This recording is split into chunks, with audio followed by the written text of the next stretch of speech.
Ok? Um dos maiores erros da direita ao longo dos últimos 4 anos foi a nossa comunicação.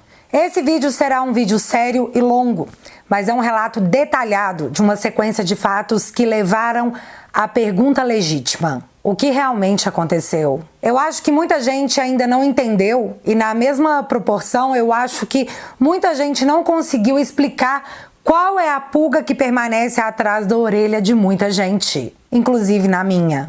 Portanto, me permitam tentar.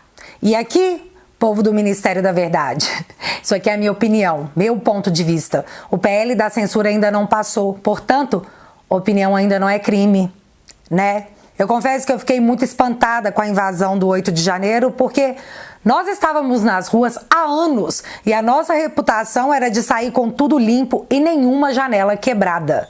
E do nada, resolvemos não só invadir, como quebrar patrimônio público que nós mesmos pagamos. Eu consigo compreender que tinha muita gente frustrada e incrédula com toda a situação. Eu mesma era uma delas. Mas a questão é que mesmo após as descondenações, perseguições, sempre nos mantivemos ordeiros. Era quase na base da fé, daquele ditado que o bem sempre vence no final, já que a outra vertente é o Apocalipse, que relata que no fim dos tempos vai dar tudo ruim mesmo, até que tudo se acabe. A gente não só contava com a fé, que, como diz a música, não costuma falhar. Eu acompanhei durante anos muitas pessoas, inclusive pessoas abandonando o governo Bolsonaro por considerá-lo frouxo. E eu até queria entender o ponto dessa reflexão, porque aos que diziam isso, era para ter avançado? Em cima de quê? Do outro lado do muro tinham aqueles que gritavam como se fosse uma verdade absoluta que o Bolsonaro era um ditador, um autoritário. Vocês entendem que as duas oposições ao Bolsonaro por si só são contraditórias? Uns pedem que ele seja autoritário, outros o acusam de ser autoritário. Mas eu desafio qualquer um a apontar qual foi a vez que o Bolsonaro saiu da dita 4 linhas. E eu não quero narrativas de achismos opositores, eu quero fatos. Quando? Quando foi? Engraçado que nos anos de governo Bolsonaro, 90% da imprensa se portava como uma carcereira, encurralando o governo e criando tempestades em pautas caras para a grande e velha mídia. Mas o povão, nós, os afegãos médios, realmente não queríamos saber dos puns das vacas, porque acredito que a galera está mais preocupada com o fato de que, se o agronegócio regredir, muita gente vai passar fome. E o Brasil já tinha 33 milhões de pessoas sem comida. Não é, Lula? A Globo, principalmente ela, após uma disputa aberta e estabelecida com o presidente Bolsonaro, encarou a briga. Foi quase uma disputa de vamos ver quem é que ganha essa. Qualquer coisa que Bolsonaro fizesse era uma polêmica imperdoável e repetida à exaustão na tentativa de pautar todo o debate público naquela máxima: uma mentira repetida 1000 vezes vira uma verdade. Eu lembro da vez que a Globo fez uma matéria no Jornal Nacional que, de certa forma, estava tentando atribuir a participação do presidente Bolsonaro à morte da Marielle. Não era mais ser baixo para vencer a guerra, era ter se desprendido de qualquer tipo de escrúpulos em nome da vitória pessoal da emissora, que em nada tem a ver com o bem da população em geral. Em nada. E por que eu tô voltando nessa história se a gente está aqui para falar do dia 8 de janeiro? A imprensa no Brasil passou a validar qualquer tipo de arbitrariedade porque fazer o quê? É tudo para proteger a democracia, mesmo que para se alcançar esse objetivo a democracia fosse ignorada, o que não faz sentido. Passamos por maus bocados, né, galera? E isso tudo me faz compreender o que eu falei no início, o tamanho da frustração que cada um, que sabe exatamente o que passou, o que aconteceu aos olhos de todos, numa guerra sabidamente ideológica, carregou consigo. Esse sentimento poderia ter, sei lá, de uma maneira totalmente equivocada, que eu não concordo, porque, de novo, a gente não é assim. Mas poderia ter feito o copo transbordar naquele dia 8? Acho que poderia. E isso em algum momento é justificativa? Não, não é. Mas esse é o ponto que eu quero chegar. Vamos fazer aqui um exercício mental. Imagine uma torcida de futebol de um clube pequeno, que durante anos foi uma chacota, sem torcida, sem jogador, sem prestígio. E do nada esse time começa a ganhar de todo mundo, derrotando os favoritos, despertando a admiração de milhares de pessoas que começam a acompanhar esse time, a acreditar na vitória. E esse clube chega até a final do campeonato mais importante. Porém, ele perde, porque o juiz marcou 3 pênaltis fora da área, expulsou 4 jogadores que não tinham cartão amarelo e ainda por cima deu 30 minutos de acréscimo para que o time adversário pudesse virar o jogo. A torcida ficou frustrada, indignada e enfurecida. Vendo toda essa situação, um dirigente muito importante do time adversário identifica uma oportunidade. E se eu colocasse alguns agitadores entre os torcedores e na mesma hora abrisse as portas, indicando o caminho que os levariam até o vestiário do juiz? E o que esse dirigente ganharia com isso? Bom, teríamos matérias nos jornais dizendo que o time não sabe perder, que os seus torcedores são uns vândalos, poderiam espantar os patrocinadores para enfraquecer ainda mais aquele time, poderiam acabar com a reputação dos jogadores, prender boa parte dos torcedores e, de quebra, quem sabe, banir o time do campeonato por conduta antidemocrática. Portanto, se o dirigente tivesse sucesso no seu plano, um inimigo seria eliminado. Vocês conseguiram me entender? Bom, eis o ponto. Existe uma lenda que diz que o que rola nos Estados Unidos chega no Brasil em média 2 anos depois. E no dia 6 de janeiro de 2020, após a derrota do Trump, ocorreu a invasão do Capitólio. E eu sei, parece um filme repetido com perfeição. Mas na época, a acusação foi que Trump havia instigado as pessoas a invadirem o Capitólio, que lá entraram de forma violenta para fazer sabe-se lá o quê, numa atitude que atentou contra a democracia. Muitas pessoas foram presas, Trump foi banido e o episódio se tornou o slogan de "Tá vendo por que esses antidemocráticos têm que ser expulsos da política?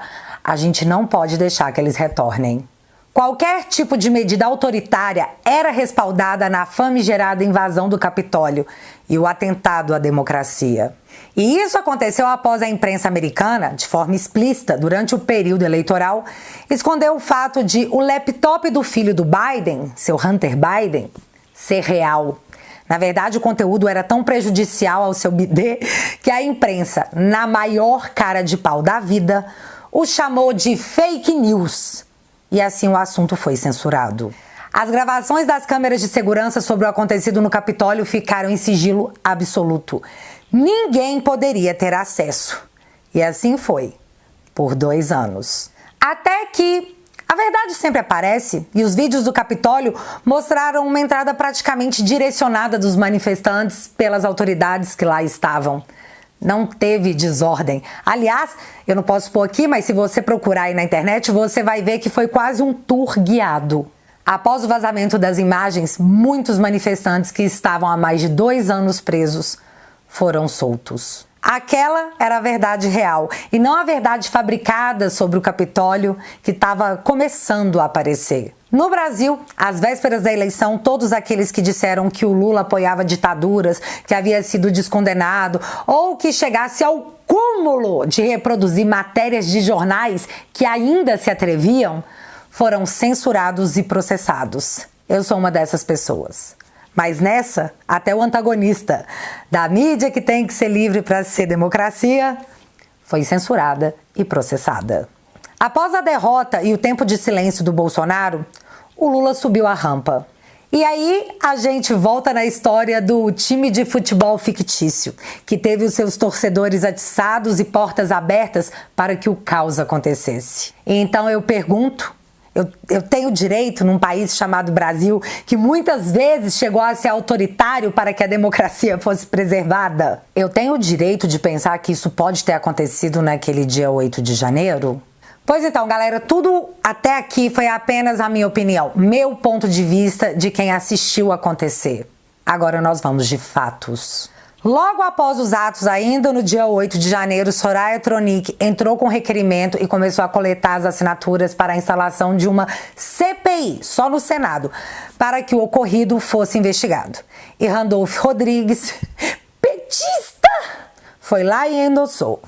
Já no dia 9 de janeiro, a CNN deu a seguinte notícia.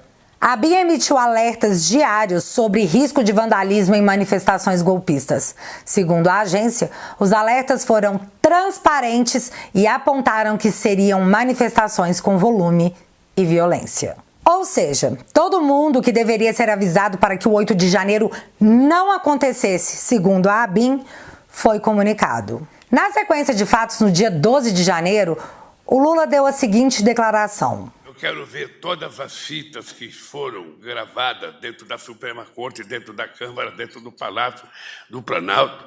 Teve muita gente conivente. É importante dizer, teve muita gente da Polícia Militar conivente. Teve muita gente das Forças Armadas aqui dentro conivente. Eu estou convencido que a porta do Palácio do Planalto foi aberta para que gente entrasse, porque não tem porta quebrada na porta de entrada. Ou seja, significa que alguém facilitou a entrada deles aqui. E isso eu achei ótimo, porque aqui nós temos o próprio Lula admitindo estar convencido de que não foi uma invasão, que alguém teria aberto as portas. E assim, nisso eu e o Lula até concordamos, exceto pelo ponto que ele acha que pode ter sido bolsonarista que fez isso. Eu acho que até pode ter sido, mas eu também desconfio que pode ter sido alguém com interesses muito maiores, ainda desconhecidos. Ainda. E quem poderia tirar essa dúvida? Uma real investigação. No dia 15 de janeiro, o Fantástico fez praticamente um especial da invasão, mostrando recortes feitos e escolhidos pelo desgoverno, que sabia muito bem o impacto que queria causar. Colocaram repetidas vezes a cena de um homem com a camisa do Bolsonaro derrubando um relógio, numa clara tentativa de linkar o Bolsonaro à invasão. As imagens editadas e cedidas pelo desgoverno ficaram no ar por mais de 48 horas. Foram os assuntos de todos os jornais e ali era selado o discurso que passaria a ser mais intenso adiante sobre a necessidade de se frear os vândalos e golpistas. Porém, no dia 18 de janeiro, alguma coisa mudou? Lula se diz contra a CPI para apurar atos do 8 de janeiro.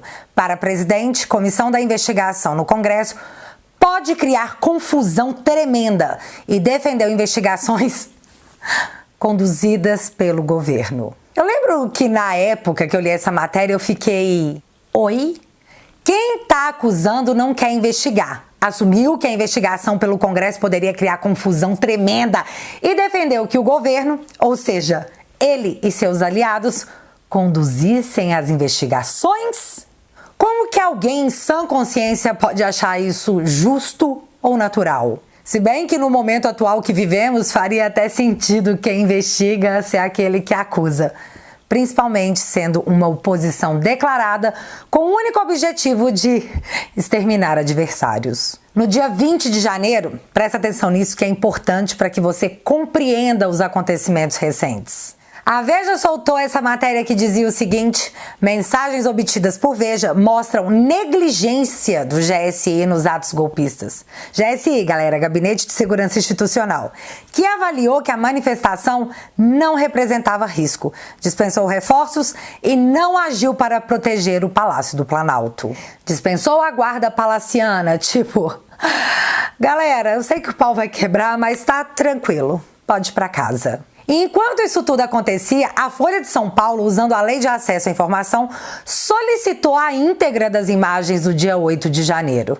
E a resposta foi essa aqui.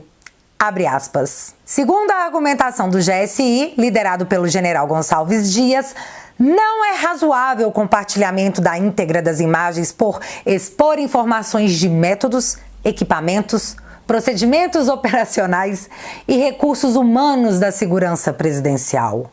Fecha aspas. Imagens escolhidas pelo próprio desgoverno estavam ok, não tinha problema.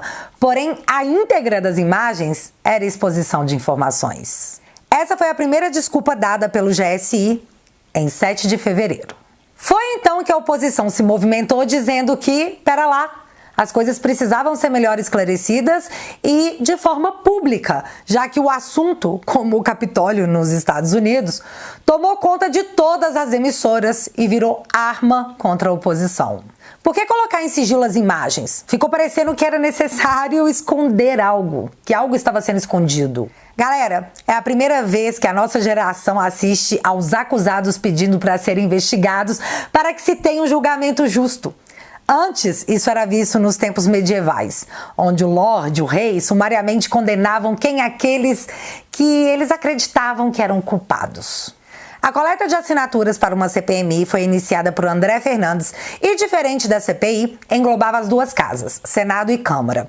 E a escolha por uma CPMI é justamente para se manter um equilíbrio justo durante as investigações, já que é de conhecimento público que Lula ainda possui uma maioria no Senado Federal. Portanto, juntando as duas casas, teríamos o equilíbrio. Acredito que num primeiro momento o Lula não acreditava que a CPMI conseguiria a quantidade necessária de assinaturas. Mas na medida que os dias passavam, novas descobertas eram reveladas e suspeitas sobre o sigilo imposto e a vontade de manter a investigação longe dos holofotes era explícita, estava todo mundo vendo. As sextas-feiras voltaram a ser as sextas das prisões e buscas e apreensões. Relatos de detentos sem acesso a advogados viraram comuns e sem expressão, né? Porque, afinal de contas, eram golpistas, terroristas, que tipo de direito eles podem ter? Assistíamos inertes com uma sensação de impotência. Afinal, quem ousasse se manifestar estaria sendo conivente com os atos. Eu fui censurada, o meu canal está censurado. Acredito eu que por esse motivo, porque a verdade é que eu não sei. Os meus advogados entram com pedido de acesso à decisão e nem isso a gente consegue ver. Eu simplesmente já fui julgada e condenada sem que ninguém se desse ao trabalho de me comunicar o que foi que eu fiz. Então o medo da censura e da perseguição política, típicos de ditadura, galera, é real. Porém, no dia 24 de fevereiro, o André Fernandes consegue o número necessário de assinaturas para que a CPMI seja instalada. Aí, um novo flanco de batalha foi aberto. Lula ofereceu cargos de segundo escalão para que parlamentares retirassem suas assinaturas. Ameaçou não pagar emendas caso os parlamentares mantivessem o nome na lista. E isso à luz do dia. No dia 2 de março, as matérias eram assim: governo atua para esvaziar a CPMI dos atos golpistas, mas esbarra em novas adesões. E aí a matéria conta que 2 deputados da base do governo tinham retirado as assinaturas, porém outros 3 assinavam o requerimento. E isso porque muita gente já estava achando que algo realmente parecia estar errado. As declarações que seguiam, à medida que o tempo ia passando, só alimentavam a desconfiança. Como um relatório que teria sido entregue a Flávio Dino, ministro da Justiça, avisando detalhadamente o que iria acontecer no dia 8 e pedindo que providências fossem tomadas. Chegamos no dia 28 de março, onde o desgoverno ainda não havia conseguido retirar as assinaturas para impedir que a CPMI fosse aberta. Mas Flávio Dino foi convocado para a CCJ, onde ele deu a seguinte declaração: quem diz que eu recebi, que mostre o tal informe mítico, mental, uma construção puramente fantasiosa, e diga que dia e que horas que eu recebi. Com o deboche afiado numa clara demonstração de falta de respeito à Câmara dos Deputados, Flávio Dino se refere ao relatório que teria supostamente recebido como mítico e ainda desafiou a quem o acusava de ter tido acesso a esse documento que mostrasse. E foi exatamente o que aconteceu, já que no dia 29 de março, o Kim Katacoquinho, que independente de eu gostar dele ou não, fez um bom trabalho ao falar. Você não pediu? Então toma. Kim Kataguiri apresentou o relatório do diretor da Polícia Federal direcionado ao Flávio Dino no dia 7 de janeiro, um dia antes dos atos, que dizia explicitamente que invasões estavam programadas para o Palácio do Planalto, ao STF, ao Congresso e talvez até outros prédios públicos, que acabou sendo exatamente o que aconteceu. E no documento ele solicita como medida que os manifestantes fossem impedidos de circular, devido à gravidade da situação. Então sim, Dino havia sido informado de forma incontestável do que aconteceria. E o Dino não é alguém que deveria receber essa informação e dizer: "Nó, que pena, hein, que chato". Ele é ministro da Justiça e Segurança Pública. Ele é pago para resolver isso. No dia 7 de abril, Flávio Dino se manifestou dizendo que uma CPI poderia atrapalhar as investigações. Já no dia 11 de abril, em entrevista ao Metrópolis, o Flávio Dino explicou o porquê não recebeu os relatórios da ABIN. E ele se justificou dizendo que esses relatórios eram enviados por WhatsApp e que esse era o motivo dele não ter recebido os informes. Chegou pelo WhatsApp, não viu o WhatsApp. E acha interessante essa manifestação do Flávio Dino, já que a intervenção no Distrito Federal foi feita pelo próprio WhatsApp, como nos conta essa matéria do Conjur. Abre aspas. O ministro contou que teve que convencer o presidente Lula a assinar o decreto da intervenção, tirar uma foto e enviar para ele por WhatsApp. Lula estava em Araraquara, no interior de São Paulo, no dia dos atos de vandalismo. Fecha aspas. E ele estava em Araraquara sem agenda, tá, galera? No sábado à noite, ele decidiu ir para Araraquara e convocou a imprensa para cobrir que ele estaria em Araraquara. O decreto de intervenção foi anunciado ainda no dia 8, perante as horas de vandalismo. Ibanez Rocha, governador do DF, foi afastado de forma inédita e Anderson Torres, que estava nos Estados Unidos, teve um pedido de prisão por suspeita de omissão. Suspeita. Já no Rio Grande do Norte, da petista Fátima Bezerra, após vários dias de ataque de facções criminosas com bandidos armados pelas ruas, o ministro não viu qualquer necessidade de intervenção. Isso é interessante, né? Eu acho interessante. Tá, vamos analisar agora a demora de Rodrigo Pacheco, aliado de Lula, em abrir a CPMI. Porque não foi 1, 2 ou 5 pedidos para que o Pacheco fizesse a leitura do relatório da CPMI. Porém, havia sempre um mas, um porém, uma viagem no meio do caminho. No dia 4 de abril, os senadores Girão e Cleitinho gravaram uma conversa com Pacheco, onde ele dizia que já tem um tempão que vocês estão me cobrando a abertura dessa CPI, eu enrolando, né? Tem as assinaturas e tal. Mas fica assim, entre dia 11 e 14 de abril, a gente abre. Tá combinado? Mais ou menos isso. E não abriu. Empurrou para o dia 18 de abril e foi assustadora a manobra que tentaram fazer para que a abertura da sessão do Congresso, que uma vez aberta instalaria automaticamente a CPMI, fosse boicotada. O normal é que o painel de presença dos parlamentares se abra no início do dia e permaneça aberto enquanto existir atividade parlamentar no Congresso, praticamente o dia todo. Porém, no dia 18, o registro de presença poderia ser feito apenas de meio-dia até meio-dia e meio, ou seja, meia hora para a presença e bem na hora do almoço. O plano era que não se tivesse quórum para que a sessão fosse aberta e assim fosse adiada. Não deu certo. Deputados e senadores se mobilizaram e lá estavam no horário estipulado. Tinha quórum, Pacheco estava lá, não existia nenhum motivo que impedisse a sessão de ser aberta. Vale lembrar que um pouquinho antes, no dia 13 de abril, o G1 já informava que o governo continuava tentando esvaziar a CPMI e que o próprio Lula estava articulando uma estratégia para que as assinaturas fossem retiradas. Não deu certo. No dia 16 de abril, a CPI do Distrito Federal solicitou ao GSI o arquivo completo com as imagens do dia 8 de janeiro. Porém, a desculpa da vez e inacreditável foi: GSI usa tamanho do arquivo para não detalhar a invasão do Planalto. GSI alegou que tamanho do arquivo era muito grande. Então ia ficar complicado de mandar, né? De forma debochada, uma desculpa tão esfarrapada, o presidente da CPI respondeu que tudo bem, eles tinham HD externo para salvar os arquivos. Mais uma vez, mais uma desculpa horrorosa para que a íntegra das imagens não fosse disponibilizada para conhecimento público. Para aqueles que já suspeitavam, bom, é o famoso lenha na fogueira. Então, no dia 18, Lula enviou os seus líderes do governo para convencer o Pacheco a adiar a sessão, de novo. E o Pacheco atendeu aos pedidos de Lula, sem maiores explicações. Em aceno ao governo, Pacheco adia a sessão do Congresso e CPMI de 8 de janeiro. E galera, a CPMI foi adiada por Pacheco para que Lula tivesse mais tempo para tentar conseguir retirar as assinaturas. E isso é tão óbvio que a matéria do Valor foi assim: Pacheco adia a sessão do Congresso e governo ganha mais tempo contra a CPMI dos atos golpistas de 8 de janeiro. Presidente do Senado comprometeu-se a instalar comissão, mas deu prazo para que governo retire e tente assinaturas. Eu acho que era para que governo tente retirar assinaturas que o cara tentou escrever, mas tudo bem, deu para entender. Essa matéria é de 19 de abril. E o governo Lula desesperado e o Pacheco colocando o seu na reta de forma explícita para tentar impedir que a CPMI fosse aberta.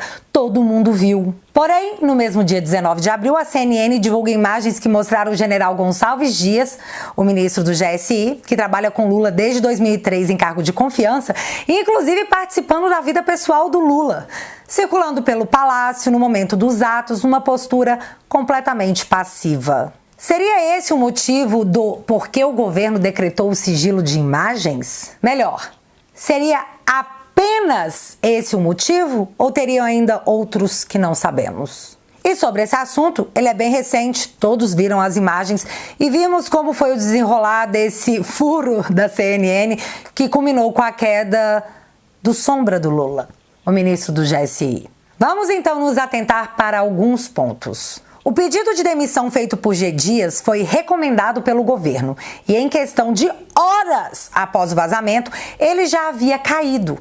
E eu me pergunto por que essa situação se desenrolou tão rápido? Porque esse ministro caiu no primeiro escândalo.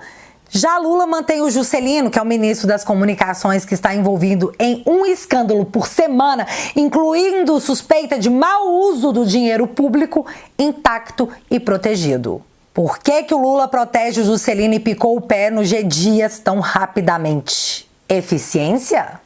Pode até ser, mas eu não acredito. Se fosse para eu chutar alguma coisa, eu chutaria dizendo que o que rolou foi uma tentativa de abafar o caso para que um fio mais longo não fosse puxado. Com a queda do ministro, a culpa é dele, só dele e vida que segue. Ele é um traidor. Tanto que alguns jornalistas estão tentando desassociar a imagem do G. Dias a Lula, como a Miriam Leitão, que fez essa matéria.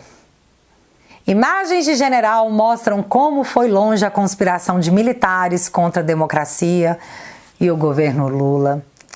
Vocês entendem? Parece que agora a culpa de tudo é do general, amigo do Lula, mas que do nada se tornou bolsonarista, se rebelou e foi mandado embora. É isso. Só que, galera, isso aqui é apenas um chute baseado nas vozes da minha cabeça. O segundo ponto é que Anderson Torres foi preso por suspeita de omissão. Uma suspeita o levou para o Chilindró, onde ele está até hoje. Mas no caso do Gonçalves Dias, o Globo deu essa avaliação de ministros da Suprema Corte. Ministros do STF veem incompetência, mas não participação do ministro do GSI durante invasão ao Planalto. Integrantes do Supremo, ouvidos reservadamente pelo Globo, afirmam que imagens não significam que membros do governo Lula tenham tido participação nos atos golpistas de 8 de janeiro. E assim, isso eu também achei interessante porque o que difere a omissão da incompetência?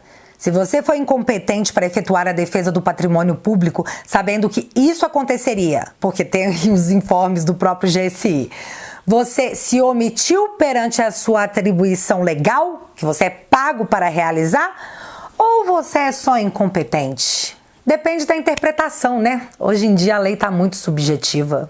Mais um ponto, o Lula não sabia que o ministro esteve dentro do Planalto. Ele alega que não, e que inclusive chegou a pedir imagens específicas daquela câmera, mas que o Gonçalves Dias teria dito para o Lula que as câmeras estavam quebradas. Vamos analisar essa questão mais a fundo? Ele alega que não viu as imagens, mas o Gonçalves Dias nunca disse para o Lula que ele esteve lá dentro. O Lula não teve nenhum conhecimento de que o seu ministro estava lá.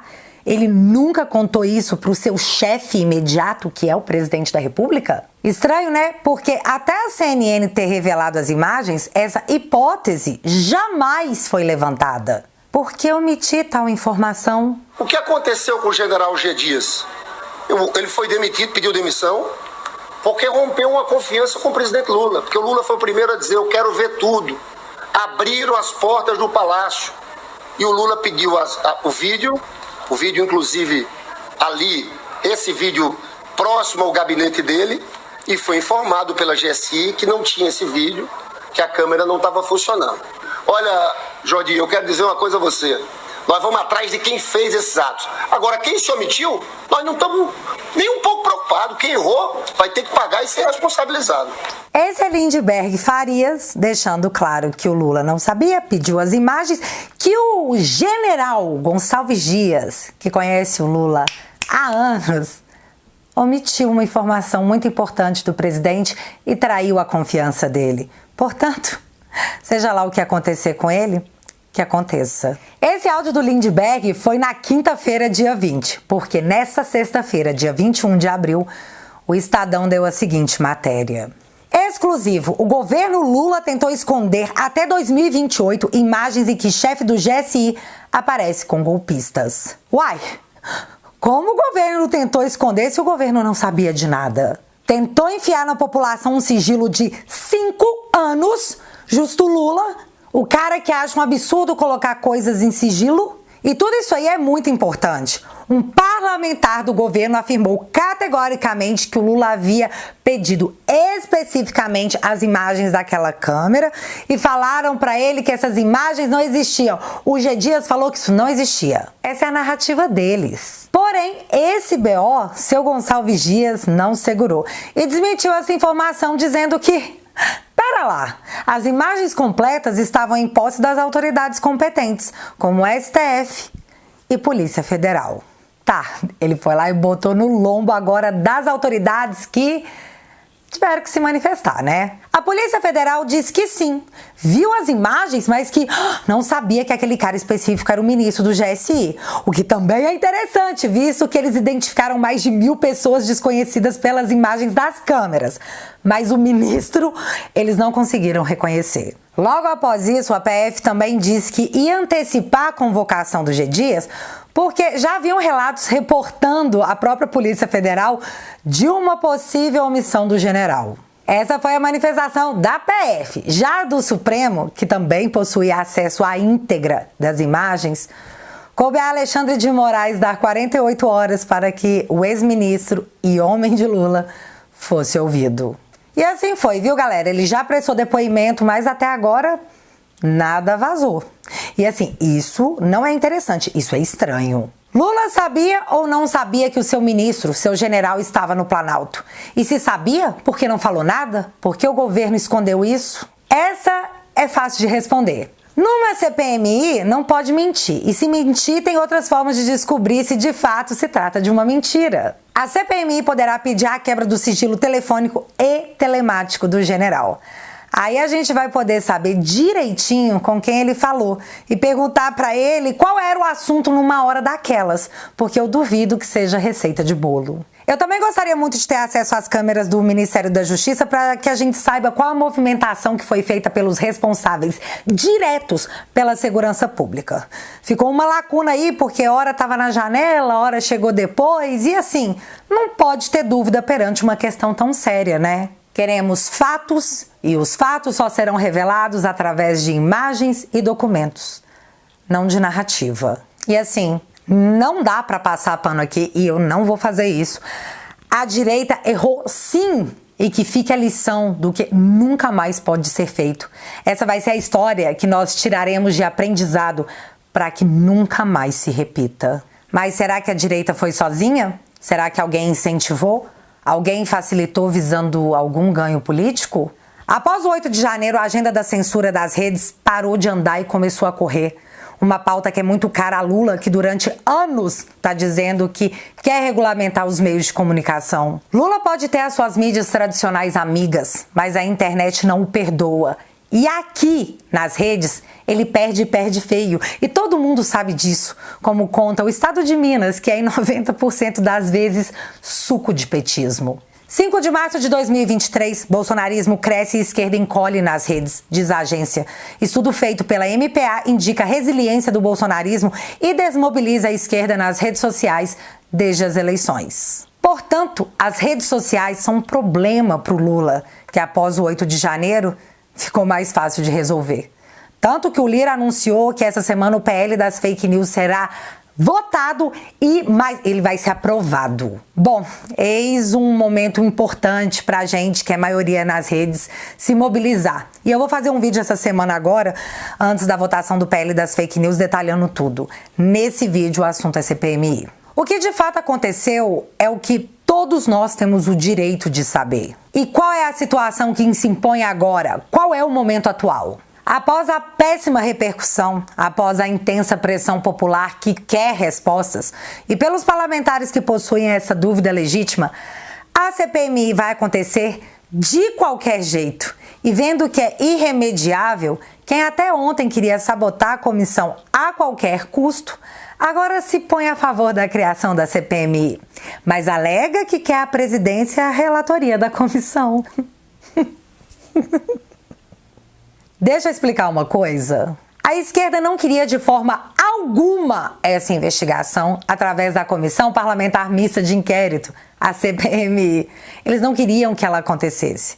Os caras ofereceram cargo público, ameaça para sabotá-la e agora, encurralados, eles acham que têm o direito de ter à frente da comissão Randolfo Rodrigues, Omar Aziz, Renan Calheiros. É subjugar a inteligência de qualquer pessoa, de qualquer uma que identifica que os sabotadores da comissão querem comandá-la. E isso não vai acontecer porque se o Rodrigo Pacheco, que agora diz: "Ah, Lula, vocês deviam ter apoiado a CPMI desde o início, que chato", permitir que tal indecência aconteça, meu amigo, faz as malas e sai do Brasil. Isso não vai ser mais um país, e sim a confirmação da República Federativa dos Bananas. E o Brasil é muito mais que isso. Bom senso e vergonha na cara fazem bem a todos. Fica aí a dica. Mas eu também não acho que a comissão deve ser palco para espetacularização. Eu sei que a gente curte uma treta, mas eu não quero um show. Eu quero respostas às perguntas legítimas que nós possuímos. Eu espero que o Legislativo retome o prestígio que deveria ter como representante do povo e que, em breve, eu possa voltar com um vídeo de respostas às dúvidas que todos nós temos. Dia 26 de abril, a CPMI será oficializada e que os trabalhos comecem. Galera, devido à aproximação absurda de Lula com a China, nesse domingo às 10 da manhã eu convido você a tomar café da manhã comigo e outros especialistas, porque sim, a direita tem especialistas. E a gente vai conversar sobre quem realmente é essa potência que nós estamos querendo transformar em melhores amigos. Domingo de manhã você não pode, você já tem compromisso, às 10 da manhã no meu Instagram, que é o @BárbaraPessoalOficial. No mesmo domingo vai sair na plataforma um novo episódio sobre as revoluções vermelhas pelo mundo, com o episódio da China. Portanto, se você ainda não faz parte da família, entra no www.teatualizei.app e chega mais. O link vai estar fixado aqui no primeiro comentário e desde já o meu muito obrigada. E agora eu quero saber de vocês. Vocês concordam comigo? Discordam de mim? Qual é seu ponto de vista? Me conta aqui nos comentários que eu quero saber. E a gente vai conversar. Se você ainda não é inscrito aqui no meu canal, meu amigo, se inscreve e deixa seu like. Porque você já sabe, acontecendo alguma coisa de relevante ou irrelevante, a gente volta. Beijos, galera! Fui!